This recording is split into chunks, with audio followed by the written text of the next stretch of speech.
Bien le bonjour, donc dans cette vidéo Forms, on va prendre le temps de voir comment consulter les résultats de réponse d'un questionnaire ou d'un formulaire. Alors, vous remarquerez tout simplement que lorsqu'il n'y a absolument rien d'entrée, on n'a absolument aucun accès, évidemment.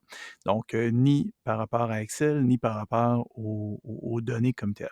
Par contre, dès le moment qu'il y a une première réponse, bon, là, évidemment, c'est moi qui a rentré un formulaire.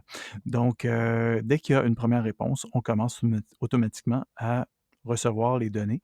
Donc, le tout se fait de manière très, très synchronisée.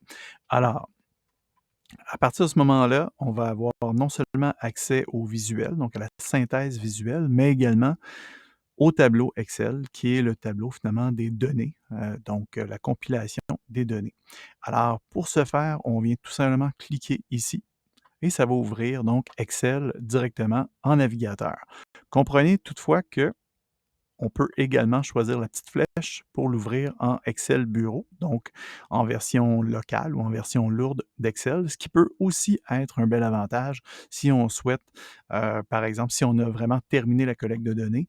Donc, à partir de ce moment-là, si on veut créer de nouvelles feuilles de calcul et croiser les données, donc on a un petit peu plus de fonctions évidemment disponibles dans la version lourde ou locale de Excel plutôt que dans la version en ligne. On peut également télécharger une copie directement, mais gardez en tête qu'à partir du moment où on télécharge une copie, celle-ci devient non synchronisée.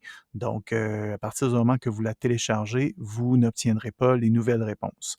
Donc, c'est super important de bien comprendre que de télécharger une copie, vous venez dupliquer finalement le tout par rapport à ce qui existe en info nuagique. Donc, vous vous retrouvez avec un duplicata local, donc coupé du formulaire lui-même. Alors, à partir de ce moment-là, donc, on voit tout simplement que, bon, je vous le mentionnais dans une vidéo précédente qu'on obtient toujours 2 colonnes de redatage. Alors, on reçoit tout simplement le tout. Alors, heure de début, heure de fin, et par la suite, donc l'adresse de messagerie. Comme j'avais coché que c'était anonyme, donc on n'obtient pas le nom de la personne, qui était moi, ni mon adresse de messagerie. Et par la suite, donc, on obtient le choix de réponse à la question 1 et la réponse à la question ouverte en question 2, tout simplement.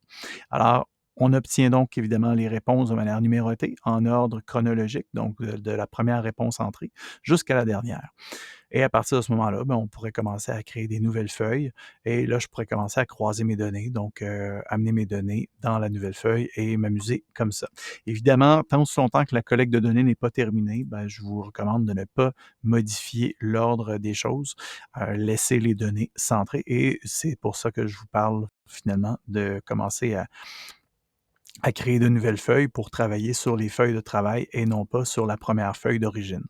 Alors, si vous avez des questions, n'hésitez surtout pas. tic.ssr@cégeps-sherbrooke.qc.ca, tic.sser@cégeps-sherbrooke.qc.ca.